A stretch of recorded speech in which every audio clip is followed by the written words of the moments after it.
Guatemala sos yaparken bunun sırrı bütün malzemelerin eşit miktarda olması. Hemen hemen. Maydanozlarımızın daha yeni yıkanmış zaten. Yaprakları bana lazım. Şu kadar yeterli olacaktır. Yani bir demet maydanozun 1/4'ü.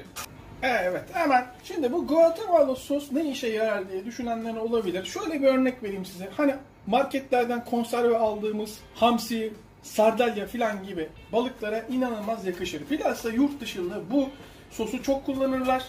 Balıklarda, etlerde. Çünkü balıkları adamların lezzetsiz. Bizim denizlerdeki, sudaki kadar lezzetli değil balıkları. Saman gibi. Evet, inceltebildiğiniz kadar inceltin. Anında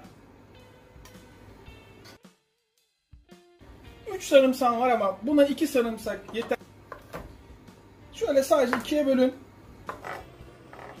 Daha sonra şöyle bölebildiğiniz kadar. Çok güzel. Elinizde varsa deniz tuzu buna inanılmaz yakışır ve ezerken de kaymamasını sağlar. Sesleri duyuyorsunuz. Hiç kaymıyor. Son 2.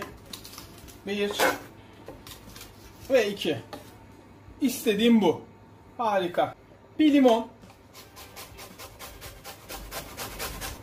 Evet. Limon çıplak arkadaşlar. İğrenç bir espri oldu. Oo, iğrenç. Resmen bir limon kabuğu. Görüntü bu. Görüyorsunuz. Zeytinyağı. Bol bol zeytinyağı yalnız. Karıştır.